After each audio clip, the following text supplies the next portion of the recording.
Hello दोस्तों, जय Hind. Delhi police constable 2023 की भर्ती निकल करके आ गई। हम आपको बताएंगे नोटिफिकेशन से लेकर के सिलेक्शन तक। लेकिन उसके पहले 2020-21 में जो वैकेंसी आई थी दिल्ली पुलिस कांस्टेबल का, ये कुछ डिटेल उसका हम लोग देख लेते हैं, ठीक है ना। तो क्या क्या डिटेल हम लोग देखेंगे टोटल कितने पोस्ट थे। तो टोटल कितने पोस्ट थे? 5846 पोस्ट थे, ठीक है ना। और पिछली बार जो कट ऑफ गया था वो कितना गया था? तो यूआर का कट ऑफ गया था, मेल का 72 गया था, फीमेल का वही 56 गया था, ओबीसी का 68 गया था और फीमेल का 53 गया था और ईडब्ल्यूएस का 62 और इसका 45 गया था और एससी का 57 गया था और 45 गया था फीमेल का और एसटी का 65 और 49। और में फाइनल कट ऑफ की बात कर रहे हैं हम, ठीक है ना। 2020 और 21 का ये फाइनल कट ऑफ गया था, ठीक है ना। और टोटल लगभग फॉर्म कितने पड़े थे? तो पिछली बार 29 लाख टोटल फॉर्म पड़े थे। लगभग कितने फॉर्म पड़े थे? लगभग 29 लाख। इसका भी एक रीजन था, पिछली बार कोरोना की वजह से यहाँ पर 4 साल का एज रिलैक्सेशन दिया गया था, ठीक है ना। इस वजह से फॉर्म की संख्या बढ़ गई थी। वहीं 2017 में अगर बात किया जाए तो 2017 में भी कम 17 लाख फॉर्म पड़े थे, ठीक ना। अगर यहाँ पर हम जनरल का कट ऑफ की बात करें तो जनरल का कट ऑफ गया था 77, ओबीसी का 76 गया था। लेकिन उस समय निगेटिव मार्किंग नहीं हुआ करती थी। तो जो पैटर्न पिछली बार है यानी 2020-21 का, वही पैटर्न 2023 में रहने वाला है। तो आपको 2020 और 21 में कुछ बातें समझ में आया होगा कि लगभग आपको कहाँ स्थित होना पड़ेगा फाइनल सिलेक्शन के लिए, ठीक है ना। तो हम आपको दिखा दिए। और इस बार की अब देख लेते हैं कि पोस्ट टोटल कितनी है। तो इस बार की जो पोस्ट निकल करके आ रही है लगभग 7500 प्लस वैकेंसी है, ठीक है ना। अगर बात करें अगर सैलरी की तो लेवल 3 का जॉब होता है। लेवल 3 कम से कम आपकी जो सैलरी बनने वाली है वो दिल्ली में 40,000 की सैलरी बनने वाली है, ठीक है ना। अब बात करा जाए कि नोटिफिकेशन इसका कब आएगा। तो आपको पता है कि हाल ही में एसएससी ने कैलेंडर जारी किया है और उस कैलेंडर में नोटिफिकेशन का जो इसका डेट है वो आया 1 सितंबर 2023 को फॉर्म आ जाएगा और 30 सितंबर 2023 तक फॉर्म इसके भरे जाएंगे, ठीक है ना। तो ये इसका डेट है। अगर एग्जाम डेट की बात करा जाए तो एग्जाम डेट भी दे रखा है, नवंबर दिसंबर में इसका एग्जाम होने वाला है, नवंबर दिसंबर 2023 में, ठीक है ना। मुश्किल से आपके पास 40 से 50 दिन का समय बचेगा, ठीक है ना। और 1 साल के अंदर आपकी पूरी प्रक्रिया हो जानी है। 2024 तक जाते जाते आपकी पूरी प्रक्रिया दिल्ली पुलिस में हो जानी है, ठीक है। ये हो गया एग्जाम डेट की बात। अगर हम बात करें कि इसकी एलिजिबिलिटी क्या है तो आपको पता है कि क्वालिफिकेशन में इसका 10+2 मांगता है, आपको पता है। और आपके पास डीएल होना चाहिए, एलएमबी डीएल होना चाहिए, ये ध्यान दीजिएगा। मेल के लिए, फीमेल के लिए डीएल नहीं होना जरूरी है, लेकिन मेल के लिए डीएल होना बहुत ज्यादा जरूरी है, ठीक है ना। अगर आपके पास डीएल नहीं है तो आप इस फॉर्म को भर नहीं पाएंगे या बाद में। और कब तक का डीएल चाहिए आपको? तो हम बता दें कि लास्ट डेट के पहले तक आपको डीएल चाहिए, ठीक है ना। अगर वहीं पर बात करें एज, तो एज 18 से 25 साल है इसका और लास्ट डेट को 18 साल आपका पूरा हो जाना चाहिए। बाकी उसके बाद फिर रिलैक्सेशन होता है, ओबीसी का 3 साल होता है, आपको पता है, ठीक है ना। और एससी एसटी का 5 साल रिलैक्सेशन होता है, एज में छूट मिलता है। अगर बात करें जाए कि selection process Delhi police constable का क्या होता है, तो इसमें सबसे पहले होता है एग्जाम। तो क्या होता है? सबसे पहले एग्जाम होता है और एग्जाम सीबीटी होता है, ठीक है ना, यानी कंप्यूटर बेस्ड टेस्ट एग्जाम होता है, ठीक है ना। तो सबसे पहले एग्जाम होगा, उसके बाद से आपका क्या होगा? एग्जाम के बाद से आपका होता है फिजिकल, ठीक है ना। यानी यहाँ पर बात किया जाए तो पीईटी, ठीक है, पीईटी और पीएसटी होता है। फिर इसके बाद से आपका क्या होता है? जब आप पीईटी और पीएसटी क्वालिफाई कर लेंगे तो इसके बाद से आपका होता है डॉक्यूमेंट वेरिफिकेशन और इसके बाद से आपका होता है मेडिकल एग्जाम, ठीक है ना। तो जिसको बोलते हैं डिटेल्ड मेडिकल एग्जाम और इसी को RME बोलते हैं, यानी री मेडिकल एग्जाम, ठीक है ना। तो बात किया जाए कि अगर सिलेक्शन प्रोसेस में पहला है कि एग्जाम, तो एग्जाम की बात किया जाए तो उसका सिलेबस देखा जाए, ठीक है ना, कि सिलेबस में आखिर क्या है। तो सिलेबस में इसके क्या जरा देखिएगा। इसमें आपका आता है मैथ आता है, रीजनिंग आता है और आपका आता है कंप्यूटर आता है और आपका क्या एक और सिलेबस होता है जीके जीएस। इसमें करंट अफेयर्स की भी मात्रा बहुत ज्यादा होती है, ठीक है ना।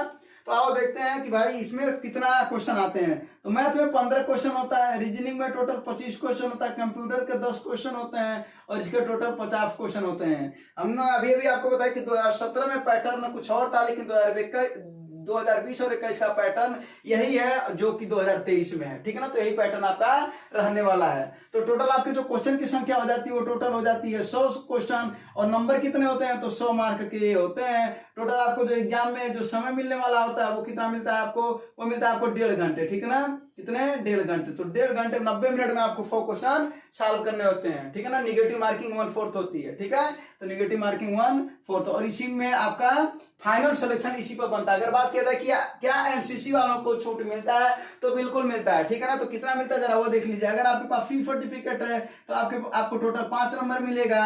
अगर आपके पास बी सर्टिफिकेट है तो 3 नंबर और ए सर्टिफिकेट है तो आपको 2 नंबर। और ये बात किया जाए कि कब मिलेगा, तो जो आपका जब एग्जाम हो जाएगा, यानी जब सीबीटी का एग्जाम हो जाता है उसके बाद जब आपके नंबर आएंगे, मान लेते हैं कि आपका कट ऑफ जो है टोटल बना हो 65 पर, मान लेते हैं कि 65 पर प्री का कट ऑफ बना, यानी यहाँ पर सीबीटी के बाद से जो पीटी के लिए आपका कट ऑफ बना वो बना 65, ठीक है।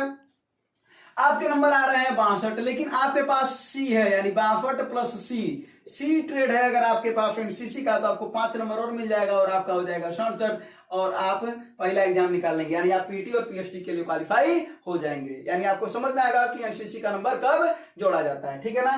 तो ये हो गया आपका कौन सा सिलेबस, ठीक है ना। अब इसके बाद अभी आपको ये भी बताएंगे कि इसकी तैयारी आप कहां से करेंगे, ठीक है। पहले ये डिटेल इसको हम लोग समझ लेते हैं। उसके बाद से आता है पीटी और पीएचडी। अब देखिए पीएचडी में क्या होता है उसको हम बता देते हैं, ठीक है। तो पीएचडी में आपको यहाँ पर हम बता दे रहे हैं, यहाँ पर नंबर लिख लीजिएगा सी का, ठीक है ना। पीएचडी की अगर बात किया जाए तो मेल के लिए जो हाइट होती है वो होती है 170 होनी चाहिए और फीमेल की जो हाइट होती है वो होनी चाहिए 157, ठीक है ना। और यहाँ 81 से 85 इनका होता है, 4 सेंटीमीटर का चेस्ट देखा जाता है और 4 सेंटीमीटर का एक्सपेंड फुला होता है और 81 नॉर्मल होना चाहिए, 85 होना चाहिए 4 सेंटीमीटर फुलाव के बाद, ठीक है ना। ये होता है इनका पीएचडी यानी फिजिकल स्टैंडर्ड टेस्ट। अगर वहीं पर बात किया जाए कि पीटी में, तो पीटी में इनके 3 चीजें होती हैं, यानी एक होता है रनिंग और एक होता है लॉन्ग जंप और एक होता है हाई जंप, ठीक ना। अगर बात किया जाए मेल का रनिंग कितना, तो रनिंग इनका होता है 1600 मीटर और 1600 मीटर कितने देर में, 6 मिनट में इन्हें दौड़ना होता है, ठीक है ना। अगर वहीं पर बात किया जाए कि हाई जंप, तो हाई जंप इन लोगों का कितना होता है, वो होता है 3 फीट 9 इंच होता है इनका हाई जंप, ठीक ना। 3 अटेम्प्ट मिलते हैं कि कोई एक अटेम्प्ट में आपको क्वालिफाई कर जाना होता है। अगर वहीं पर लॉन्ग जंप की बात किया जाए तो लॉन्ग जंप इन लोगों का होता है 14 फीट, कितना होता है 14 फीट। ये मेल की बात कर रहे हैं। अगर फीमेल की बात किया जाए तो फीमेल का जो रनिंग है वो कितना है, फीमेल की रनिंग है 1600 मीटर दौड़ना होता है और इन लोगों को, और टाइमिंग कितना होती है 8 मिनट का टाइमिंग इनको दिया जाता है, ठीक है ना। अगर लॉन्ग जंप की बात करें इनका, तो लॉन्ग जंप इनका होता है टोटल इन लोगों का होता है 10 फीट, कितना होता है 10 फीट होता है, इन लोगों को 3 मौका मिलता है। और हाई जंप कितना होता है इन लोगों को 3 फीट होता है, ठीक है ना। 3 फीट होता है और 3 बार मौका मिलता है इन लोगों का। यानी आपको समझ में आएगा कि पीटी इसमें क्या होता है, तो 3 चीजें होती है, रनिंग होता है और लॉन्ग जंप होता है और हाई जंप होता है, ठीक ना। इसको क्वालिफाई करना होता है, ये क्वालिफाइंग नेचर का होता है। इसके बाद से फिर आपका होता है डॉक्यूमेंट वेरिफिकेशन होता है और उसके बाद से आपका डीएमई यानी डिटेल्ड मेडिकल एग्जाम, और उसके बाद से अगर आपको रीमेडिकल मिलता तो आप रीमेडिकल करा सकते हैं। फिर आपके बाद से आपका क्या हो जाता है, फाइनल सिलेक्शन हो जाता है, ठीक है ना। अब बात किया जाए कि यानी इसका मतलब है कि साफ साफ आपको दिख रहा होगा कि सिलेक्शन प्रोसेस में कि आप ये सब तो निकाल सकते हैं, ठीक है ना, ये सब चीजें तो निकाल सकते हैं, लेकिन आपको जो सबसे ज्यादा मेहनत करना पड़ेगा, यानी पूरा का पूरा जो इसका सिलेक्शन है वो किस बात पर टिका हुआ है, तो वो टिका हुआ है सीबीटी एग्जाम पर, ठीक है ना। तो सीबीटी एग्जाम में आपको जैसा कि पता है कि 100 क्वेश्चन होते हैं 100 मार्क के। इसके लिए आपको सबसे पहले क्या करना चाहिए, तो हम आपको बता दे रहे हैं कि देखिए, एक तो 2017 में पेपर हुआ है दिल्ली पुलिस का, उसके बाद से बहुत पीछे मत जाइएगा, 2017 जाइएगा, 2020 जाइएगा, खासतौर पर 2020 को देखिएगा, ठीक ना, जो 2020 और 21 में पेपर हुआ है। उसके बाद से एसएससी जीडी को जो पेपर हुए हैं, ठीक है ना, इन सब जितने भी पेपर हुए हैं यानी दिल्ली पुलिस और एसएससी जीडी, ये जो दोनों पेपर हुए हैं, इसके प्रीवियस ईयर क्वेश्चन को सबसे पहले आप सॉल्व कर लीजिएगा, ठीक है ना। अब ये ना कहिएगा कि क्या प्रीवियस ईयर क्वेश्चन से जाएगा, नहीं, प्रीवियस ईयर क्वेश्चन से आपको आइडिया लग जाएगा कि आपको क्या पढ़ना चाहिए, तो प्रीवियस ईयर क्वेश्चन जरूर पढ़ लिएगा। और कंप्यूटर के लिए देखिए 10 क्वेश्चन आता है, तो कंप्यूटर के लिए जरूर कोई किताब जो आपके लिए अच्छी हो उसको पढ़ लीजिएगा, ठीक है ना। जैसे परीक्षा मंथन की किताब आती है, अच्छी बुक होती है, आप उसको चाहे तो पढ़ सकते हैं। और मैं थोड़े दिन में आपको प्रैक्टिस करना है, तो सबसे पहले आप प्रीवियस ईयर लगाएगा एसएससी जीडी का और दिल्ली पुलिस का। अगर आपने प्रीवियस ईयर क्वेश्चन को अच्छे से समझ लिया, अच्छे से लगा लिया, तो इसमें सिलेक्शन भी आपके चांस होंगे बहुत ज्यादा, ठीक है ना। अगर बात करें अब जीके जीएस और करंट अफेयर्स में, तो करंट अफेयर्स में देखिए आपके इसमें कम से कम 15 क्वेश्चन आते हैं। तो करंट अफेयर्स के लिए आप अगर वीडियो देखना चाहते हो तो कुमार गौरव सर रोज सुबह पढ़ाते हैं, उनका आप वीडियो देख सकते हैं, सुबह 6 बजे से पढ़ाते हैं। और अब क्रॉनिकल की पतली वाली किताब आती है 25, यानी 2 में से कोई एक करिएगा, ज्यादा मत करिएगा, 2 में से कोई एक करिएगा और एक पर भरोसा करिएगा, ठीक है ना। तो आपका यहाँ से करंट अफेयर्स अच्छा खासा इसमें बन जाएगा। और जीके जीएस में देखिए इसमें 2 पार्ट होता है जीके जीएस का, एक आता है स्टैटिक जीके जीएस और एक आता है जो नॉर्मल तरीके से यानी जो इधर विविध का जो पूछा जाता है। तो विविध भी बहुत अच्छा बताते हैं कुमार गौरव सर, उनका भी आप देख सकते हैं। बाकी आपके लिए लूसेंट तो पर्याप्त है ही। तो इस तरीके से अगर आप अच्छे से मेहनत करेंगे तो आपका सिलेक्शन हो जाएगा। तो इस बार उम्मीद करते हैं कि दिल्ली पुलिस में आपका सिलेक्शन होगा। धन्यवाद, जय हिंद।